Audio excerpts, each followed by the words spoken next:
This is actually a topic I've been hiding for so long because we just had a mastermind group of our private clients, and one of the biggest topics we discussed was the thing that I'm going to share with you on today's video. What if you've been working so hard but working on the wrong thing? As your practice evolves, as you evolve, as you expand your identity, as you make more mistakes, as you level up your own coaching style and the mentorship you receive, you understand one thing in life and in business. Nothing stays the same. And the second most important thing is it's not how hard you work. It's what you work on and understanding how to make those decisions, which in this short video I want to explore with you. Here's the thing. We've all felt like this picture here. I've been there before. Paperwork, over-caffeinated, notifications going crazy. Feels like the to-do list is getting more and more and more and more. It's 9 o'clock in the evening. I've got staff issues. We need more patients. I need accounts, supply problems. Where do I get more new patients from? The patients that do come in, that are not staying. And then over here, you've got this picture of, it just feels easy. It feels like everything is flowing nicely. I've got the balance between my family, my health, my well-being, my finances. It feels like I've got some freedom. How do we get this right between busy, but I feel like I'm trapped, and focused and maybe working on the right thing? And I hope in the next 10 minutes I can show you it's possible. I didn't get it right. I didn't quite get it right the first time. I definitely got it right for me this time. For me, this is very personal. So for the next few minutes, I would strongly encourage you to get your thinking hat on, because as a clinic owner, you're probably currently wearing at least 12 different hats. Put them all to the side, just put your thinking cap on, because I want you to get creative with me on what is it that we are working on. I just sat in the same room with about 20-25 clinic owners, and the way we started the whole weekend was, let's figure this one thing out. I can give you the formula for new patients, I can give you the formula for conversion, I can give you the formula and the systems for how to retain clients, we can give you all the scripts, all the frameworks, but this one thing I cannot do for you. And we call this the founder's dilemma. The founder's dilemma is actually something I have seen over now working with 50 plus clinics, and it's probably the most critical part of getting it right. I identified this thing. Archetype, if you've not heard of archetype, I stumbled across it first as personality types when I was doing some neuro-linguistic programming training, NLP, and it was nothing to do with business, in fact. But it's very important to define terms before we talk about the video that we're going to talk about today. Is what is an archetype? And it's basically your DNA. It's the actual internal blueprint of every single decision you make. It's not just like what is my business strategy or what are the tips of or the tactics of growing my practice. Is what is fundamentally the type of business you're building. And I take this very seriously because it's such a simple concept, but not many people understand how important that is to your stress levels, to your finances, to your revenue, to the fulfillment, to how you live your life. So it's not just the revenue model, it's the actual DNA, it's the actual blueprint of underneath of everything, every decision you make. And there's an archetype 1 that I've identified and an archetype 2.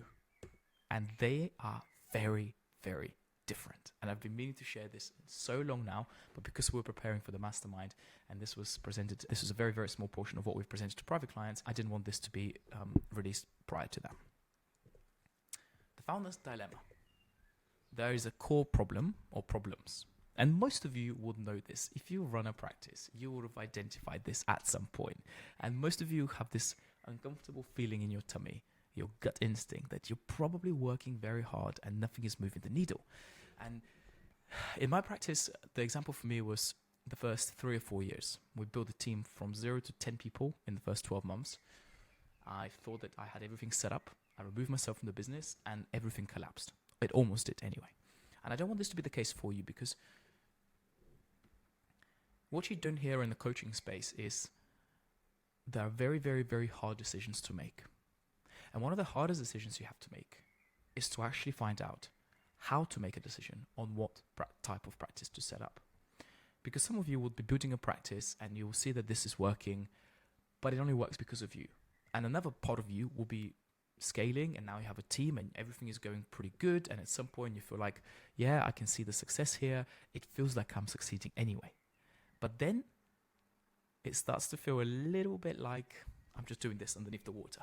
It feels like I'm floating, but underneath, like everything is just like literally 1 month away from bankruptcy, maybe not paying the team, not being able to produce more marketing for new patients because you don't have the budget, 4 to 6 PVA on average, super low. Something is quite wrong.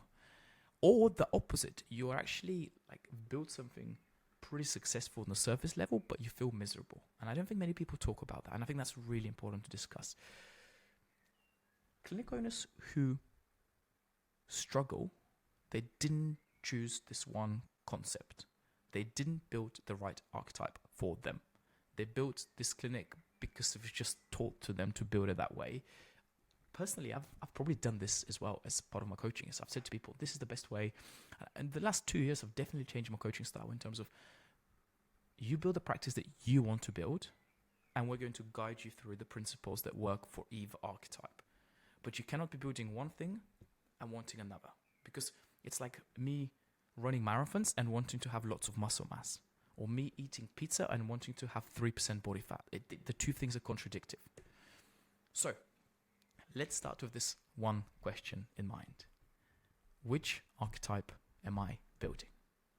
And most clinics, when you actually assess them, a lot of them don't actually have like a problem with the clinic. They just have a problem that the thing wasn't built properly because bad advice, didn't know what you didn't know. You thought it was the right thing at the time, but your life has changed, your values have changed. Now you have a family, you want more time, you want more freedom, you're looking for retirement, you don't have an exit strategy. All these like really important concepts to think about. So the fix is definitely not just work harder. It definitely isn't. It's how do I design my practice with intention? How do I make this deliberate decision because I know exactly what I want, and then I'm just going to find the way to get there, whether that's through mastermind, whether that's through coaching, whether that's through paying some consultant, whether that's stumbling through a few mistakes and doing it yourself. And these are the archetypes that I've identified. The first one we call the lifestyle practice. And that's very different compared to the thing that personally I've built is the empire enterprise. The lifestyle practice versus the empire enterprise. These two concepts are going to be the bread and butter of every single decision you're going to make. And by the way, I don't want to be like preaching which is right, which is wrong. There is neither of them are wrong, but which one you choose will shape every single decision you make in the future. And you can already, the name, when I was thinking about the names, it was like, they have to match what they are, what they do, and what they serve. So let's identify these, because what you're going to do by the end of this video is you're going to start thinking, which end of the spectrum am I? Am I more towards lifestyle practice versus an empire enterprise? Because the two have completely different sets of actions that they require. For example, in terms of business archetypes, the lifestyle practice, how do we grow this? Well, this typically is just grown through the founder. You have really good skills, you've got a good reputation, you've been in practice for a while, you just get referrals. It kind of grows itself, right? As long as you do a good job, and most founders do. The founder's role here, your work here is to deliver the service. Just be good at what service you provide, chiropractic, physiotherapy, osteopathy, massage, whatever it is you do. The income ceiling here is tied to the capacity. So you're exchanging 1 hour of your time for how many services you can deliver in that 1 hour. Unless you start to watch some of my other videos and you start to think about leverage and asymmetric leverage especially, and then it starts to get exciting. But this lifestyle practice it wasn't right for me because personally at the time I didn't want to exchange my time for money. But that's not to say that every single person should be doing what I did. In fact, the opposite. Most people, I think, should have a lifestyle practice. In fact, most clinic owners probably shouldn't have a clinic. They should just work in a company they enjoy the service, because even the lifestyle practice comes with quite a few headaches. And God forbid you twist your ankle, you break your arm, you go surfing and you have an accident. Sometimes you can't be for work for a week, for 2 weeks, for a month. You want to take a holiday, you have to think about locums. You are exchanging your time. And the design intent here is you started because you wanted freedom from a job, someone telling you what to do. The not so good lifestyle practices actually have a lot more challenges, but they think they have the freedom from a job. So not to put people off here, but it's just if you're gonna do this, you've got to have support, and you've got to know exactly how to design that style of practice. And what you've built is you've built an amazing career. People enjoy this. They have the balance. They make maybe less financial rewards in terms of how much money they make. But is it worth saying that maybe they have more balance than someone like myself? Probably, yeah. Because on the other side of the spectrum, we have this empire enterprise concept, which the growth engine is completely different. Here, it's almost the opposite of what the lifestyle practice will provide. Here we have to think systems. You have to think automations. You have to think, I'm hiring people. I'm leveraging other people's experience, knowledge, but I'm paying with it. So the two styles are hugely different. And when you look at what the founder does here is they don't typically, in fact, the opposite. They don't deliver the work. They typically architect. They design. They work on the business. They don't do the delivery. This took me about 3-4 years to get right. I exited the business. It almost collapsed. Revenue went in half. Made the mistakes. I thought I was the big dog entrepreneur, and I had to come back and rebuild everything from scratch, but the right way. For the last 2 or 3 years now, I've not been in practice, but the business is still doing really well. We're growing.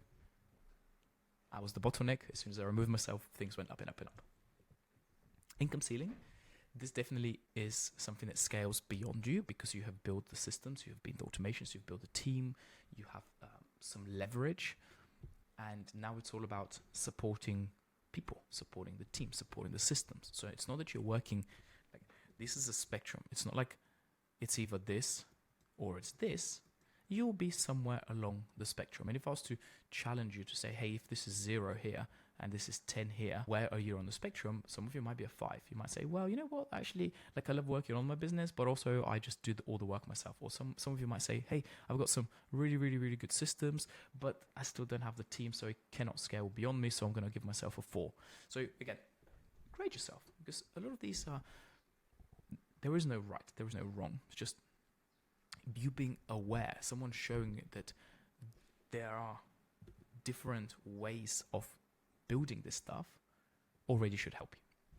The design intent here is, I don't really necessarily look for a freedom from a job. I look to create a machine that can not just survive, but it can thrive without me. And I don't think there's many clinics, especially here in the UK, that can say that. I truly don't think there is.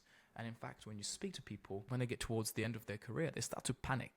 And a lot of clinics that work with us go, hey, I want to have an exit strategy, but I've been practicing this way for 25 years. What do I do?